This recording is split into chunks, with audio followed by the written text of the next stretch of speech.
Atitude Popular. Olá, bom dia, boa tarde ou boa noite. Começa a partir de agora aqui na sua rádio Atitude Popular, o programa dos movimentos sociais do Ceará, Democracia no Ar. Com retransmissão pela Rádio Classista da FETRACE, Canudos FM 104,5 e Liberdade AM 1310 de Boa Viagem, Camponês FM 95,7 de Crateús e FM 25 de Maio a 95,3 de Madalena. Formamos agora a Rede Cearense de Comunicação Popular para a transmissão das lutas e ideias dos movimentos sociais do Ceará. O Democracia no Ar é um programa idealizado pelo movimento Democracia Participativa e estamos também ao vivo na fanpage de Democracia Participativa CE no Facebook e agradecemos também a página do Daniel Pio Bezerra, o blog da Dilma, que está compartilhando o programa neste exato momento. E você que está fazendo o mesmo também desde o início aqui do programa, né? A todos, a todas, valeu, obrigado. Esse programa tem produção e conteúdo de Esdras Gomes e apresentação dela, Marina Valente, locução técnica e intervenções, comigo, Jonathan Neto. Comentários de hoje, estamos aguardando o professor Fábio Sobral. Temos o apoio cultural da AFBNB, Sintaf, Mova-se, Sinfarce, o Show Advogados Associados e Sindicato dos Bancários. 10 horas, 2 minutos. É com você, Marina Valente. Bom dia, Jonathan Neto. Bom dia, ouvinte que está acompanhando aí através das nossas rádios parceiras. Elas que têm esse importante trabalho de levar cada vez mais longe a voz dos movimentos sociais. Bom dia a você que está aí via Facebook, através da página Democracia Participativa CE. Curtindo, compartilhando e comentando, afinal de contas vocês também são comentaristas desse programa. A gente já começa com um likezinho aqui da Maria do Socorro. Maria, like pra ti também. Vamos junto? Mande sua pergunta. A gente hoje recebe um amigo querido que vem de longe. A gente está aqui com o Matt O'Connor, que é doutor em Ciências Políticas pela Universidade de York. Conheci o Matt.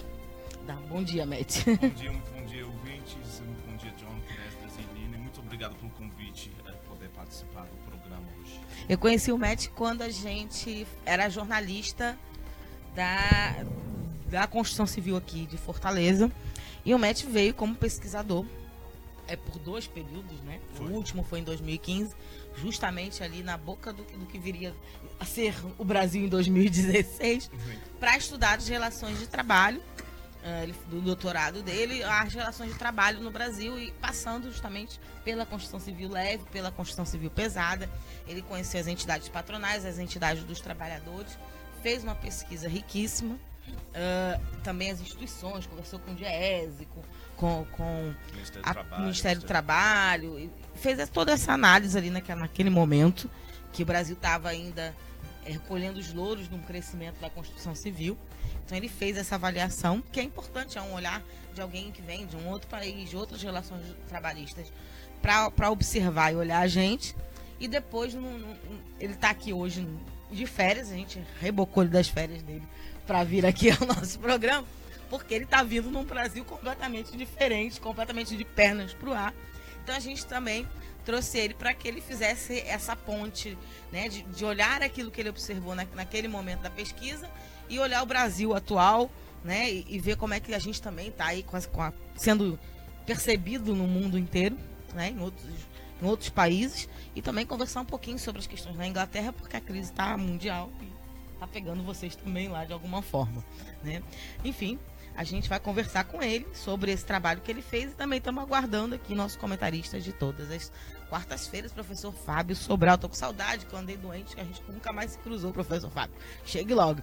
A Maria do Socorro está dizendo que ela está falando lá de Grahamuz, Pernambuco, e dando um abraço a todos. Muito legal a gente ter essa participação de Pernambuco aqui todos os dias com você, Maria do Socorro. Valeu por estar aqui junto com a gente no programa. Mas enquanto a gente aguarda o professor Fábio Sobral, vamos ao nosso...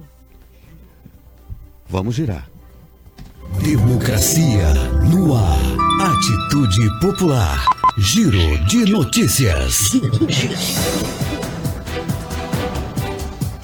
A empresa Monserc Engenharia recuou da proposta de reduzir a cesta básica dos trabalhadores que atuam na manutenção da usina termoelétrica Engenharia do Pecém, UTS Pecém. O recuo aconteceu após a paralisação dos trabalhadores, que se iniciou no dia 23 de abril e terminou após a empresa garantir, nessa terça-feira passada agora, dia 24, que vai manter o valor atual da cesta básica da categoria de R$ 550. A empresa tinha diminuído o valor da cesta básica de 550 para 350. Os trabalhadores conquistaram a manutenção do valor e tiveram o dia de paralisação abonado. Atitude Popular. Giro de notícias. Hoje, dia 25 de abril, é o dia do contabilista e também da Revolução dos Cravos, produção. A gente comemora hoje a Revolução dos Cravos em Portugal. O Democracia no Ar gostaria de parabenizar todos os contabilistas pelo seu dia. Em homenagem ao dia do contabilista, a Câmara Municipal de Fortaleza realizou na noite de ontem, dia 24 de abril, uma sessão solene em homenagem aos profissionais. E o Sindicato dos Contabilistas do Ceará, um dos organizadores, homenageou 6 profissionais, sendo o vereador de Fortaleza, Benigno Júnior, o presidente da Federação dos Contabilistas Norte-Nordeste, Milton Pessoa Cavalcante, além dos contadores Cleodon de Brito Saraiva, Lourival Alves Cavalcante, Maria Arcanjo de Lima e Maria do Socorro Maia Leitão. Parabéns aí pela a categoria, pelo seu dia. Atitude Popular. Giro de notícias. O 1º de maio de 2018 será marcado por protestos em todo o Brasil pela liberdade de Luiz Inácio Lula da Silva, preso político desde o dia 7 de abril. O ex-presidente se encontra na sede da Polícia Federal em Curitiba.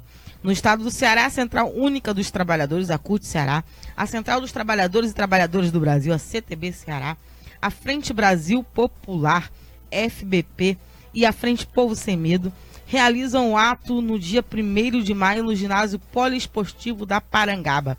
O ato exige a liberdade de Lula em defesa da soberania nacional contra o fascismo e pela revogação das medidas conservadoras do governo Temer. E esse foi o nosso giro de notícia. Democracia no ar.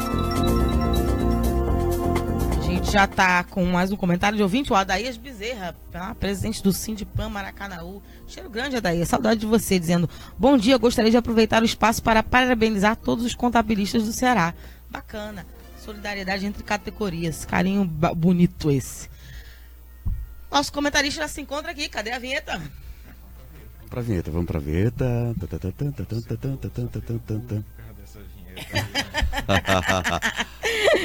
O bullying da vinheta. Professor Fábio Sobral. Falta só o sufixo a ele. Vamos reduzir por aí, né? Seja bem-vindo, professor Fábio Sobral. Bom dia ao Met, a Marina, prazer estar aqui de volta. É um espaço de sobrevivência esse aqui, certo? Ou a gente fala ou morre. Bom dia ao Jonathan, ao Ezra, todos que estão assistindo. Muito bem.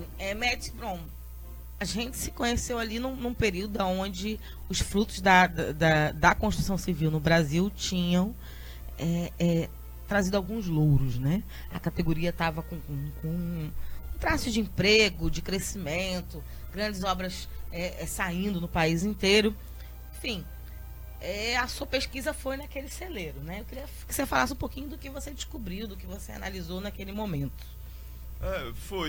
Eu fui professor aqui antes de iniciar a pesquisa de doutorado e eu percebi uma certa inconsistência desse boom de construção pesada, esse bom momento que a economia brasileira vivia, enquanto tinha uma certa revolta trabalhista em 2001 nas grandes obras do PAC, a refinaria no Porto do Suape de Pernambuco, veio aqui depois com as obras da siderúrgica, e esse me fascinou. Aí eu tinha uma certa ceticismo sobre o bom momento que o país estava passando e uma curiosidade como professor de ciências sociais de entender melhor não só as instituições trabalhistas, mas como que eles interagem entre si.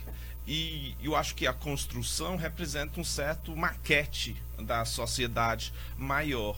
E as minhas impressões iniciais, acho que eram um pouco errôneos, muito influenciado por interpretações mais românticas, mais ideológicas, dos dois lados. Aquele que demoniza o regime do CLT, que eu acho errado e negligencia vários fatores muito importantes, e ao mesmo tempo que apresenta o sindicato como se existisse, o combatente sindical como se existisse fora da institucionalidade brasileira. E eu fiquei muito impressionado com o papel do sindicato, especialmente quando se compara com países que desregulamentaram totalmente sua estrutura de instituições trabalhistas, que seria o Reino Unido e os Estados Unidos. E a evolução, especialmente nessas grandes obras, fora do território tradicional sindical, que seria o Sudeste, a ABC Paulista, a indústria metalúrgica, a evolução dos sindicatos nessas grandes obras em Pernambuco, Ceará e outros estados foi especialmente marcante porque eram regiões não tradicionais em termos de movimento sindical e frequentemente liderado por centrais sindicais que não fazem parte dos centrais maiores da CUT. E realmente as minhas conclusões era que não é para demonizar o sistema atual, na época CLT, pré essa reforma trabalhista. Ele oferece ao trabalhador um potencial, uma capacidade de mobilizar. E o meu entendimento é que esse potencial é até os 1930. Então, a emergência do movimento sindical nos anos 80 não era tão novo, não era tão de base, era facilitado pela existência das instituições corporatistas que foram criadas antes da ditadura militar, continuaram de uma forma diferente durante a ditadura militar e conseguiram sobreviver até hoje, apesar de uma década de pressões neoliberais nos anos 90. Então, muitas vezes, aquele argumento muito básico dos economistas liberais, o Brasil é regulamentado demais, não, tem que levar em conta que o Brasil tem muitas regulamentações trabalhistas riquíssimas, muitas proteções ao trabalhador no papel. Mas, na prática, a maioria da história brasileira, desde 1930, cumprimento com as normas trabalhistas tem sido a exceção e não a regra. E o pouco que eu analisei dessa nova reforma trabalhista, parece que eles estão legalizando umas práticas como a terceirização, que já estavam muito presentes na prática, apesar de serem ilegais antigamente. Bom, a Regiane Oliveira está dizendo: oi, minha mãe está assistindo o seu programa. Ô, Regi, coisa fofa, beijo a família aí, carinho grande. A mãe da Regi é um amor, pessoa querida. E o Rafael Feitosa está dizendo: muito interessante falar sobre essa contradição entre trabalho, sindicatos e precarização do emprego. Parabéns pelo programa. Obrigado, Rafael. E o Urariano Mota, nosso querido escritor Urariano Mota, lindo, dizendo o seguinte: salve a democracia participativa. Abração para Esdras, Nina Valente e todos os militantes da luta democrática aí no estúdio. Lembro que hoje também é dia da Revolução dos Cravos em Portugal, que derrubou a ditadura salazarista. É verdade, Urariano. Dia bonito hoje, dia de memória de luta, né? Fábio Sobral, quer comentar? Eu acho que tem havido uma mudança aqui no Brasil. Essa mudança das relações trabalhistas tem caminhado no que tem ocorrido no mundo. Acho que é um programa global aí de implementação de políticas econômicas. Basta ver o que tem acontecido na Nicarágua com a tentativa de reforma da Previdência, com mais de 20 mortos, 26 mortos, quer dizer, um massacre, né? O massacre da reforma da Previdência na Argentina, onde as pessoas foram massacradas nas ruas, né? Isso já tinha ocorrido no México. No México, os sindicatos foram atacados pelo exército na época das reformas, na implementação ali do acordo do NAFTA, né, de livre comércio entre os Estados Unidos, Canadá e o México. Foram atacadas de bazuca pelo exército, os sindicatos, né? Então eu considero que é um programa global de implementação, é um programa unificado, dirigido principalmente a partir essencialmente do centro pensante do Fundo Monetário Internacional, dos economistas do Fundo Monetário Internacional, que estão apresentando pautas para a educação, privatização da educação, né, alteração da reforma da Previdência, redução de proteção trabalhista em vários locais do mundo. Eles vão dirigindo essas reformas. Esse centro pensante da deterioração das condições de vida das camadas trabalhadoras tem se dirigido a partir desse centro pensante. E isso reflete o interesse, né, o enorme poderio de corporações internacionais que tem acelerado essa... Isso é um programa de aceleração da concentração de renda e riqueza no mundo. Né? A gente já até, inclusive, teve uma conversa sobre isso, né? Sobre como está essa força das corporações e como é que elas estão atuando, até porque são rostos meio que... Não tem face, né? São grupos sem face. Então fica difícil a luta trabalhista. E, inclusive, não tem face e não tem local, né? Porque não tem nação, verdade. Elas se instalam em paraísos fiscais. Tem um livro até muito interessante, Nicholas Shaxson, Ilhas do Tesouro, né? Treasure Islands, né? Que descreve esse mecanismo das corporações. Mas o principal estudo é de 3 professores que fizeram lá em Zurich, o professor Stefania Vitali, James Glatfelder e Stefano Battiston, né, a rede de controle corporativo global. É um texto pequeno, um pouco matematizado, umas 36 páginas, e mostra que 147 corporações têm um controle de 40% da economia mundial.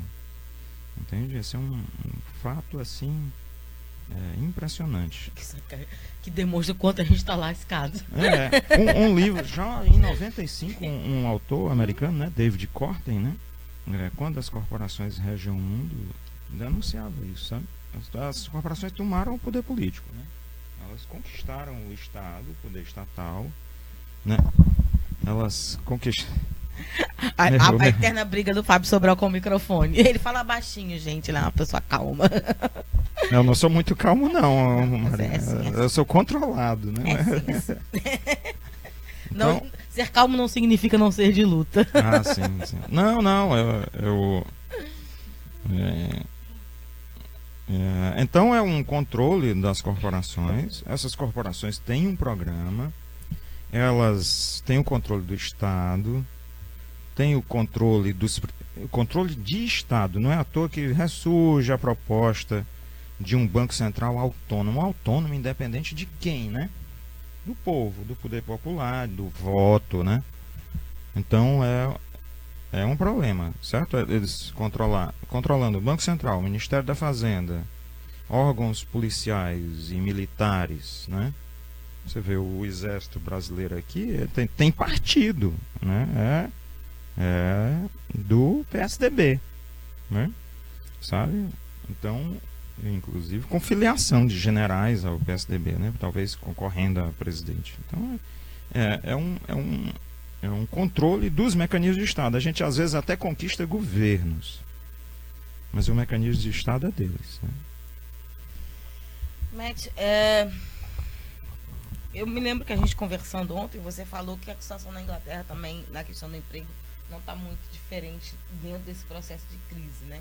Que você que você tem muita formação, que as pessoas estão com muita formação, mas embora vocês tenham um pleno emprego, está todo mundo empregado, está difícil de conseguir os bons empregos, né? É uma disputa ferrenha para esses bons empregos. Como é que está o cenário nesse momento de crise mundial, que as pessoas ainda estão... Os países ainda estão se recuperando, alguns ainda estão inclusive inventando guerra, né? Para variar, porque é a receita americana de sempre. Como é que está a Inglaterra e como é que está os trabalhadores ingleses, por exemplo, em relação do que você está encontrando nessa sua volta ao Brasil, estão os trabalhadores brasileiros? Fica um pouco difícil comparar com a situação brasileira. Aí falamos de problemas de país rico, problemas de primeiro mundo. O que é preocupante sobre o Reino Unido nesse momento é a saída da União Europeia. E como o Fábio diz, parece que o motivo da saída de União Europeia dos mais poderosos é para tornar o Reino Unido num paraíso fiscal, num sonho ideológico da economia liberal, e retirar, como trabalhista, como pessoa que se interessa pelo trabalhador, e retirar essas grandes conquistas e proteções que o trabalhador tem como parte da União Europeia. Agora, a economia, eu digo que está em pleno emprego, e o que acontece é que temos um salário mínimo relativamente estável. É um modo bem flexível de trabalho como horista, porém, o que acontece com o salário mínimo, que em muitas partes do país, o salário mínimo representa um salário máximo.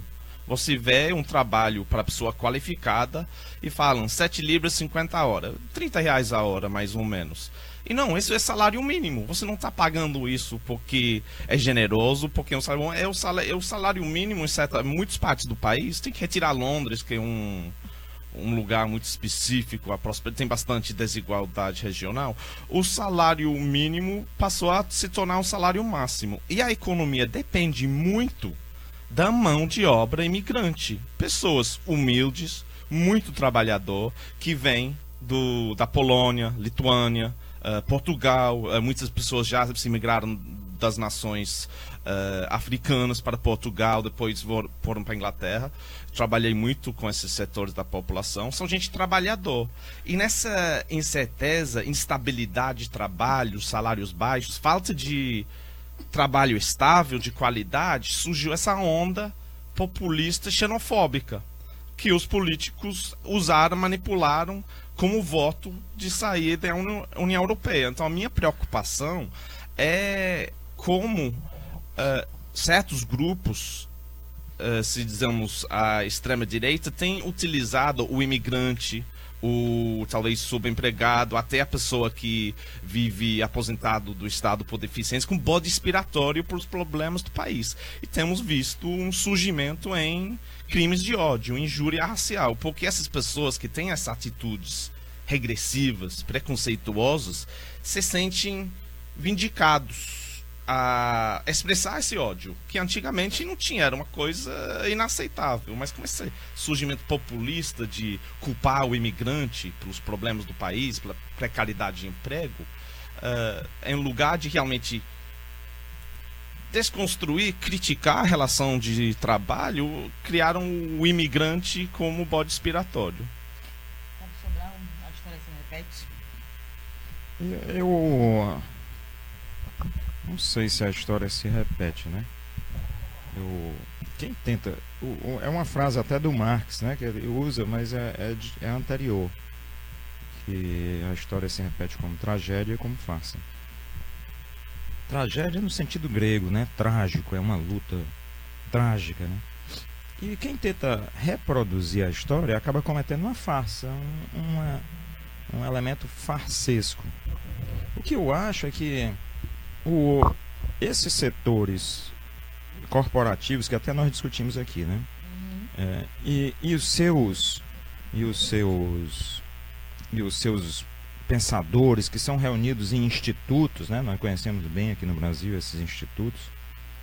Eles perderam o senso, sabe? É uma coisa que o Matt tocou, né? Os crimes de injúria racial. Esse pessoal perdeu o sentido, né, de uma racionalidade, de uma convivência social, e para manter um projeto de concentração de renda e riqueza, eles estão partindo para todos os métodos possíveis, entende? Todos os métodos possíveis. A divisão interna das sociedades por meio do ódio. Então você não há condições de diálogo, né? Não há condições de debate racional.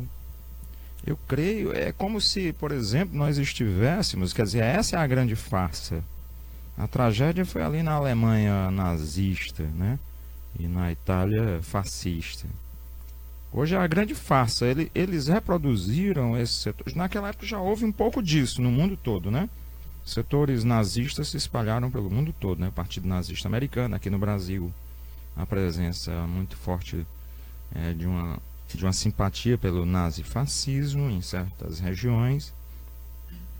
Então, eles perderam o senso, né, a razão, e estão tentando reproduzir de forma farsesca os mecanismos nazistas espalhados pelo mundo. Então, isso não vai acabar bem, certo? Não vai. Nós caminhamos para situações cada vez mais graves, né?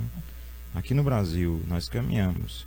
Se você pega os dados econômicos, eles estão dizendo que a situação está boa. É um negócio impressionante. Você cai 16% do PIB de 2015 para cá.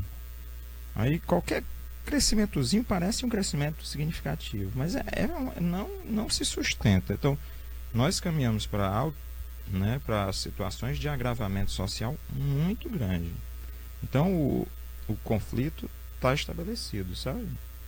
Então, eu acho que não se repete, porque essa situação no Brasil não existiu antes, certo? Não existiu. Quer dizer, você tinha, no período da República Velha, que o Brasil era um mero exportador de matérias-primas, eles querem reproduzir isso. Isso vai levar a um colapso social de proporções monumentais, eu não tenho dúvida, sabe? Esse colapso social está disfarçado pela violência urbana, né? Então são explosões particulares, individuais de pessoas cometendo crimes e conflito, morte da juventude, mas isso vai explodir socialmente, sabe? Enfim, mas enquanto a gente absorve essas notícias do Brasil e do mundo, a gente vai para o nosso break, Jonathan Neto. Mas já a gente volta com os nossos entrevistados, aliás, com o nosso entrevistado e com o nosso comentarista, para conversar um pouquinho mais sobre a pesquisa do MET e sobre essa realidade dos trabalhadores aqui no Brasil. Democracia no ar. É isso, nós estamos conferindo, ouvindo o programa Democracia no Ar, que é um espaço dos movimentos sociais do Ceará. Temos o apoio cultural da AFBNB, Mova-se, Sintaf, Silfarce, o Show Advogados Associados e ainda Sindicato dos Bancários. Estamos ao vivo nas emissoras Atitude Popular, Rádio Classista, Liberdade AM de Boa Viagem, Camponês FM de Crateús e 25 de Maio FM de Madalena. Logo mais, a Canudos FM também em Boa Viagem vai reprisar esse programa para você na íntegra. Estamos ao vivo na página Democracia Participativa CE no Facebook, na página do Daniel Pio Bezerra, o blog da Dilma e outras páginas pessoais que estão compartilhando o programa Democracia no Ar. Todas que estão compartilhando, nosso muito obrigado. Esse programa Democracia no Ar é uma realização do movimento Democracia Participativa. Te peço mais um minutinho e a gente volta com a segunda parte do programa de hoje. Atitude Popular. Sua rádio com atitude. Espaço Parlamentar Popular. A voz de quem luta no parlamento em favor dos interesses populares. Alô, parlamentar! A prisão do ex-presidente Luiz Inácio Lula da Silva foi tema de pronunciamento do senador José Pimentel, do PT do Ceará.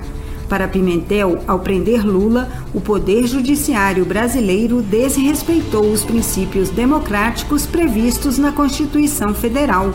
Ouça o que disse o senador no plenário do Senado na noite de quarta-feira, 11 de abril. O Brasil e amplo setor da sociedade brasileira assiste com muita preocupação a prisão do senhor Luiz Inácio Lula da Silva, o melhor presidente da história recente brasileira, que fez uma verdadeira revolução silenciosa, com a inclusão de mais de 40 milhões de pessoas que estavam abaixo da linha da pobreza, através das políticas sociais. E é este cidadão que fez tudo isso, em que este Poder Judiciário, rasgando o inciso 57 do artigo 5º, resolve trancá-lo E é por isso, senhor presidente, em que ambos os setores da sociedade brasileira, da comunidade internacional, está muito preocupado com os rumos em que o Brasil está trilhando, com os rumos em que o Brasil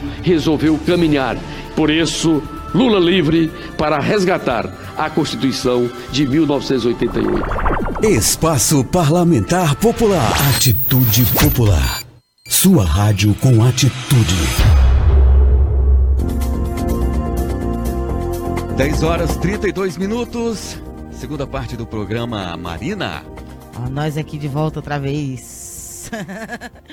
Mas, bom, você saiu daqui com as informações para sua pesquisa em 2015. Em 2016 o Brasil sofreu um golpe, né? E você retorna agora num período de um mês para férias e tal, mas encontra esse país totalmente virado de cabeça para baixo em relação ao país que você deixou.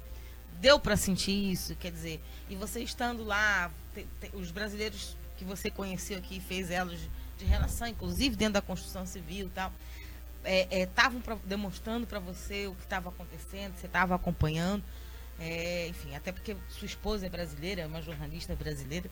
Então, como é que está essas informações que chegam lá fora e também como é que foi ver como estava o país no seu retorno? Quer dizer assim, nas conversas, naquilo que você já observou. Sim, meu vínculo com o Brasil começou em 1999. Era um intercâmbio para estudar economia na PUC Minas. Então eu mantive esse vínculo com os amigos, o país, desde então. Morei aqui de 2007 a 2012, antes do doutorado. Agora, eu nunca vi as pessoas tão... sem aquele otimismo que sempre tinha. Obviamente tem os problemas sociais, desigualdade, desemprego, mas a minha convivência sempre foi muito otimista. E o país parece agora um pouco semelhante como se encontra a Inglaterra, mas talvez de forma mais extrema, tão polarizado. Com esses discursos, o professor Fábio mencionou um pouco, tem esse populismo penal, o surgimento de caricaturas como Bolsonaro, e também percebo que certas posições que não eram aceitáveis, agora as pessoas estão sentindo muito coragem e confiança de expressar opiniões muito regressivas em público. Em termos de economia, como o Fábio diz, uma queda de 16% do PIB é alarmante. E isso já vai agravar a ansiedade da população. E essas posições mais regressivas vão ficar mais atraentes. E é muito diferente daquele otimismo de Copa do Mundo, Olimpíada. E eu sempre fui cético durante os bons tempos. O que inspirou o meu doutorado, que eu percebia certos problemas, certas coisas não resolvidas, que já datam até pré-1930, ou que José Murilo de Carvalho, no livro dele Cidadania no Brasil, chama de velhos padrões herdados. E uma das coisas que eu destaco na minha pesquisa é a relação com o trabalho, que, assim, já se pode rastrear essa relação problemática até a escravidão, e antes do CLT. E ao mesmo tempo se percebe essas tensões, mas o meu argumento era, terminei em 2015 o projeto, mais otimista, porque o Brasil sempre tinha essas instituições fortes.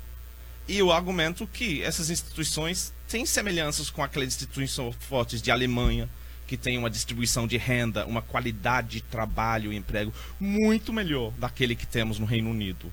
Então eu concluí a minha pesquisa com um pouco de otimismo. O Brasil tem instituições fortes. Agora, em 2018, como vê o que está acontecendo com a judiciária, sucateamento de instituições, uns interesses empossados, eu não sei se a minha conclusão de pesquisa, que diz que o Brasil tem essas instituições duradouras que sobreviveram pressões e ondas para desregulamentá-los antigamente, eu não sei se esse otimismo do que eu terminei minha pesquisa em 2015 vai ser vingado. É bom, o Daniel Pio Bezerra está dizendo aqui, Nina Valente, um dia maravilhoso. Para você também, Daniel. E ele diz, vagas abertas no Circo África para novos palhaços, de preferência magistrados do Judiciário e do STF. Corra! Salários de primeiro mundo, hashtag Lula livre. O Daniel sempre trazendo pra gente um traço de humor e alegria. Tá feio, né, a coisa, Daniel, com o nosso STF.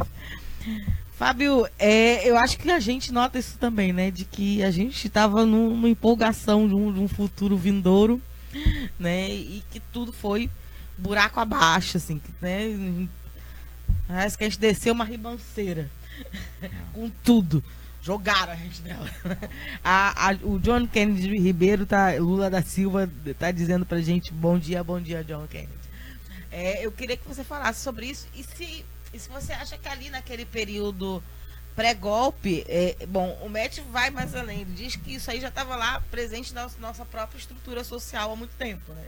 As nossas tristezas e mazelas nas relações trabalhistas, mas você acha que, olhando agora para trás, era possível perceber ali em 2015 o que estava vindo pela frente? Eu acho que era possível perceber antes, certo? Quando eu acho que faltou ao PT se diferenciar das propostas liberais em muitos pontos, sabe? Quando houve a primeira reforma da Previdência, já em 2003, ali foi um erro crasso. Depois, a presença no Ministério da Fazenda desse pulha. O primeiro pulha, o Palocci, demonstrou quem é. Era o ministro da Fazenda, ele já adotou ali uma política muito estranha. E a presidência do Banco Central estava com o Henrique Meirelles, entende? Depois o Meirelles assume o Ministério da Fazenda, né? Então, grato ao Hoje eu trouxe para vocês que estão nos ouvindo, não assistindo, hoje acaba de trazer um balde de café para o professor Fábio Sobral. Eu sou uma pessoa que bebe café socialmente, o Ezra sabe, eu posso parar quando eu quiser. Então eu digo, para que água se o café já tem, né?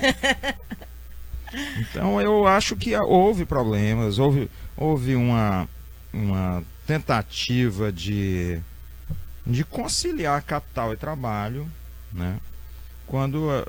E houve pouca divulgação. Você adota um programa da dimensão do Bolsa Família, que é um programa civilizatório fundamental, e não convence as pessoas, certo? Só adota o programa, só adota a política pública, sem convencer as pessoas de para que aquilo, certo? Por quê? Por que políticas de afirmação, de reparação racial? Por quê?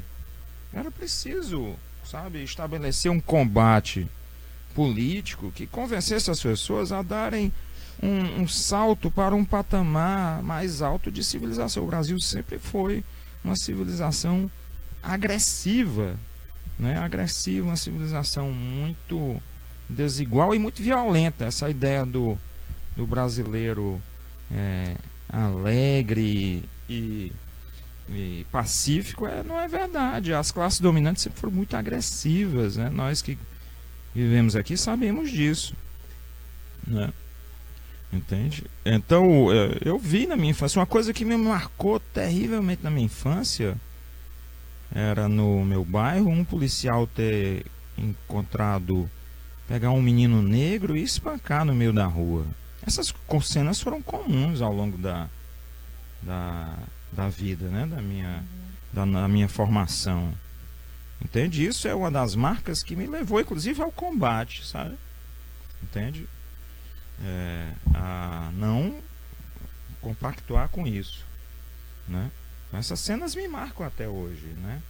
Mas a minha impotência diante daquilo, como criança, com 7, 8 anos, observando um negócio daquilo, sabe? Marca. Então os olhos daquela criança, daquele adolescente ainda estão na minha mente, sabe? Então é um projeto de civilização, um projeto de vida humana, verdadeiramente humana, né? Esse é o que...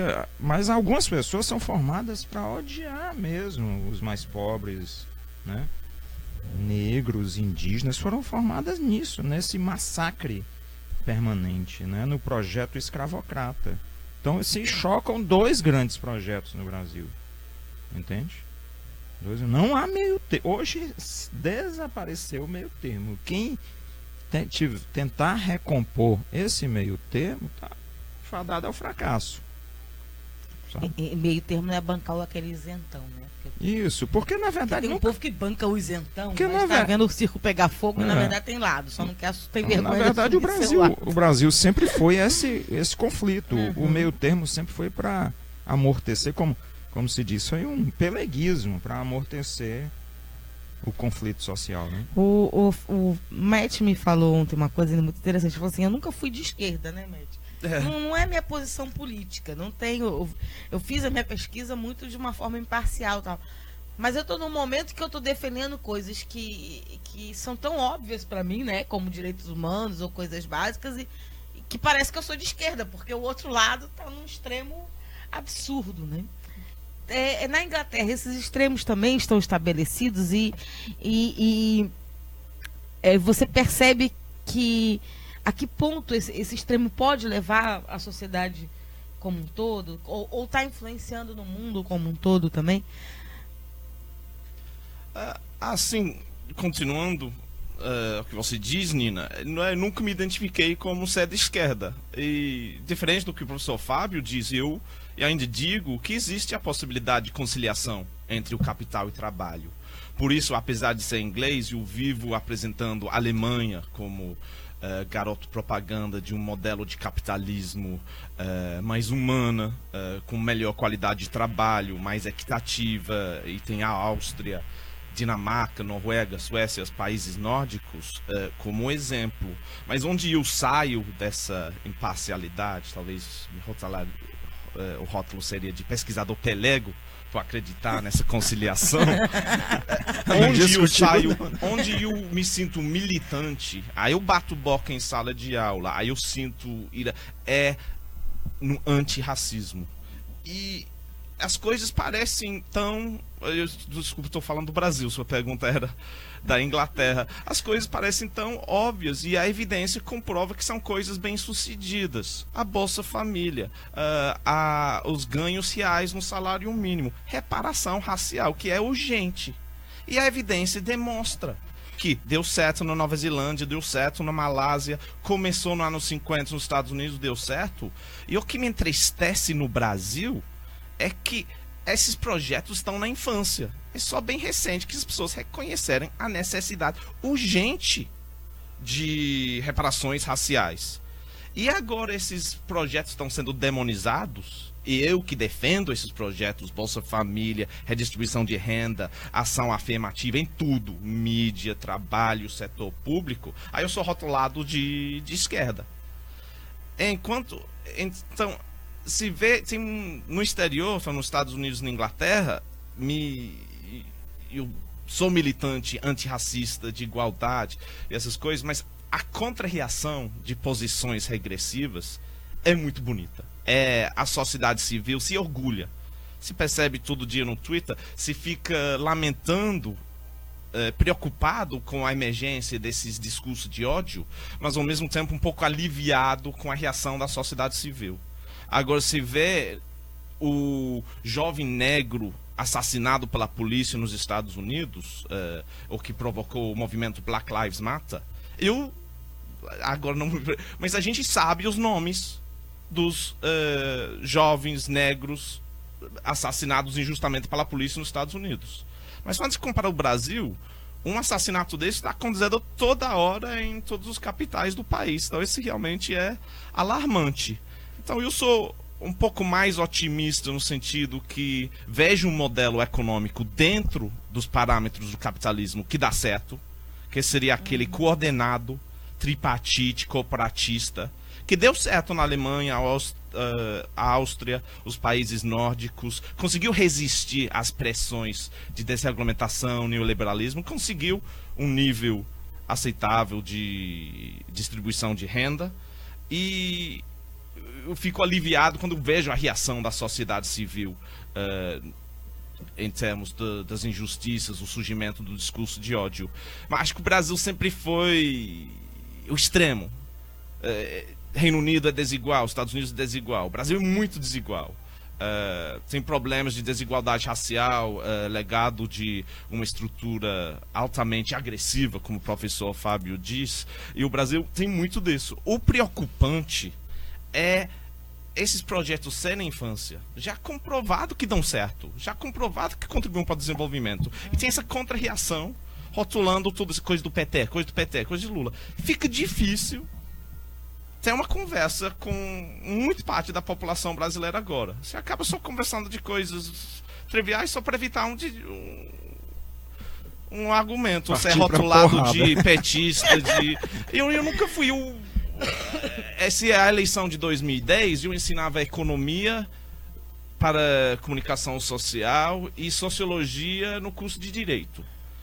No mesmo semestre, apresentaram queixa que eu fazia campanha de Serra porque eu ensinava Plano Real, estabilidade econômica, reformas dos anos 90.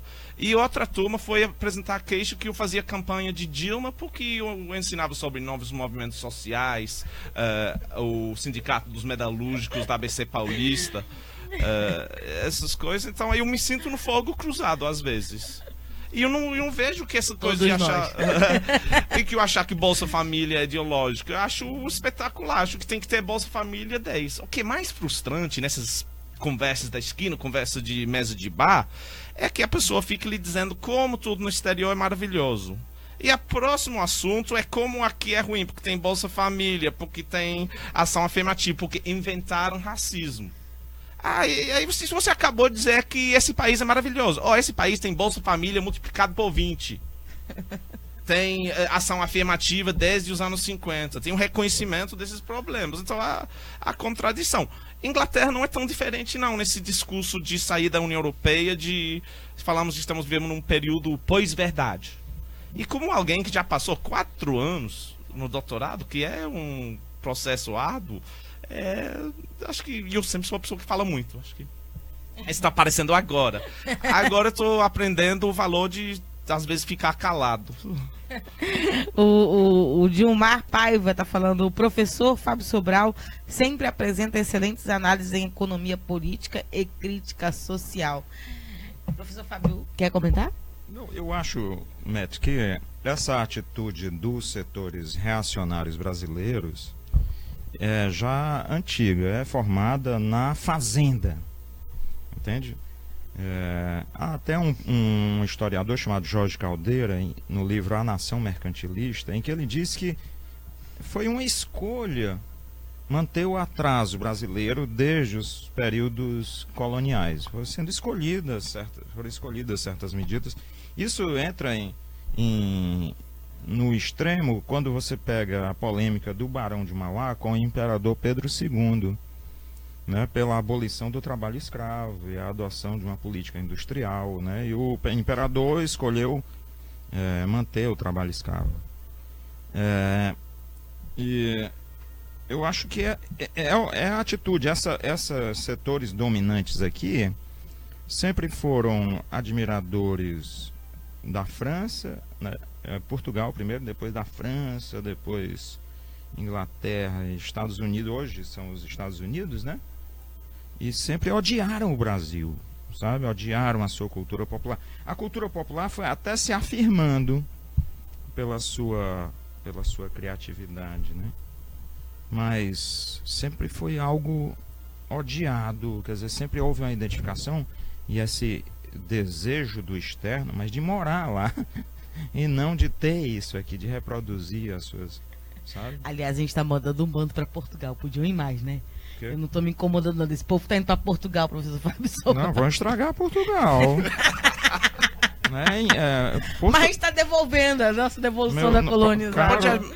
Caros patrícios portugueses, mandem, deportem. Não pra gente, não pra gente. Não, para o oceano, né? Mas pode imaginar como tá Miami? Pronto, eu adorar, tá tudo certo. Manda pra Miami. Sabe, Portugal, cuidado com quem vocês... Revejam o tratado de concessão de vistos, certo? Eu tenho descendência portuguesa, né? Meu bisavô era português. Tô preocupado. Verdade, tá muito louco, mas eu não aguento mais. Não é um negócio esquizofrênico, né? Você vai para Portugal, onde tem políticas sociais afirmativas de desenvolvimento social e econômico. Um país que passou por uma revolução que se comemora hoje, por sinal. Isso. Havia um historiador aqui, um memorialista, ele se dizia memorialista, o Cristiano Câmara. Ele dizia, aqui, já nos anos 80, ele dizia, os setores dominantes aqui de Fortaleza vão passear na Europa, acham lindo a preservação da história, e quando chegam aqui mandam destruir os casarões antigos. É a velha política. É isso aí, continuam fazendo isso. Por isso que eu não tô me importando não deles estarem indo, viu? Eu não tenho essa dó toda assim dos companheiros portugueses, não. Eu prefiro eles lá do que eles aqui incendiando. Por esse lado, né? Sempre tem a dialética, né? Matt, e os empresários, né? Você conversou com eles, você conversou com o setor empresarial da indústria da construção civil, que aliás se viu embolado em todas as histórias que foram levantadas durante o golpe. Eu não sei quais o limite da verdade das mentiras, né? Mas foram envolvidos em escândalos de corrupção. Alguns deles, inclusive, deixaram de atuar no Ceará. Eu que lidava com a categoria, sei que tem muito morador de rua que está crescendo a população de morador de rua em Fortaleza, e muitos são operários da construção civil, que a gente conversa e descobre a categoria.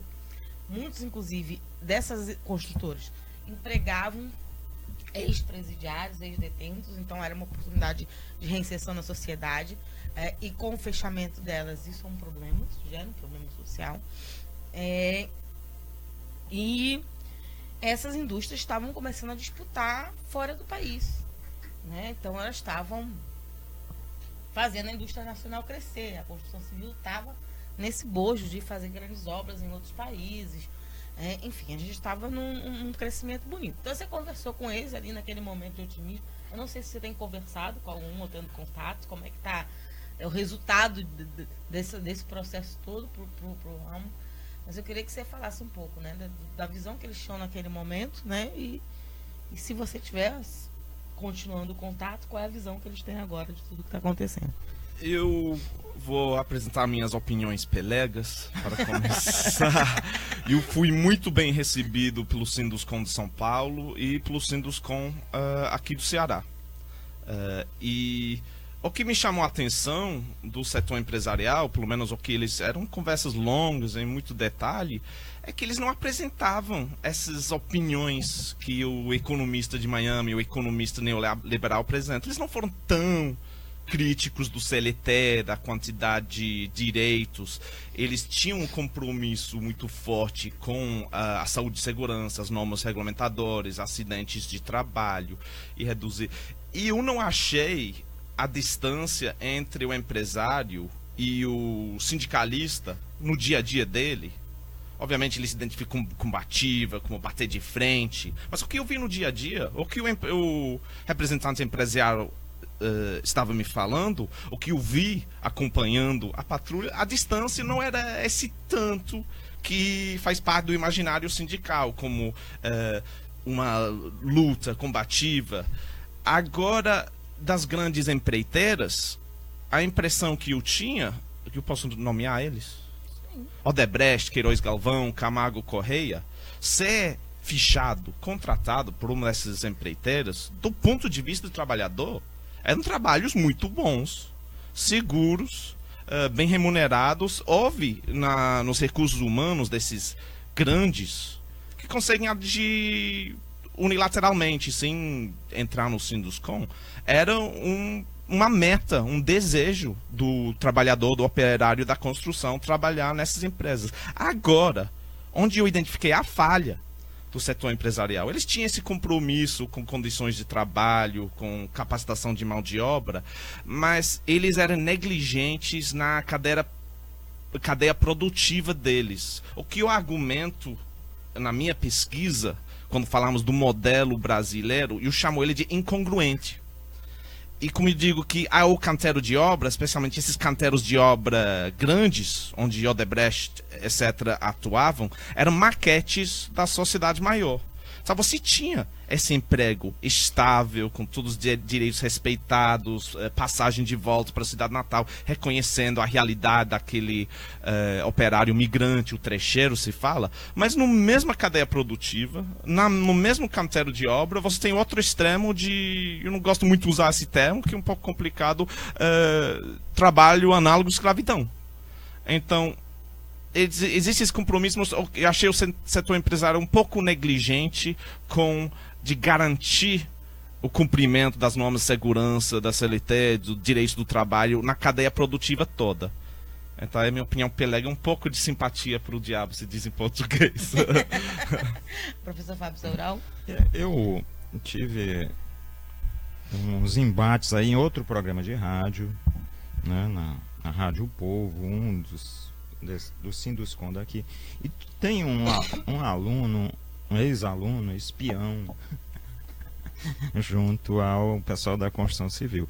Ele já no período do PAC, empresas que sobreviviam, na verdade, do financiamento estatal, e ele contou de carros importados em reunião de diretoria no pátio, entre 1,5 milhão e 2 milhões de dólares. É um aluno genial.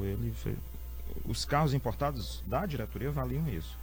E nas reuniões da diretoria que ele assessorava, internamente, eles falando mal do governo o tempo todo e dos programas que, sabe, era uma falta de inteligência impressionante. Quer dizer, porque se você depende do mercado consumidor interno e você é contra a distribuição de renda, é um absurdo, entende? Se o povo não pode comprar o apartamento que ele está fazendo...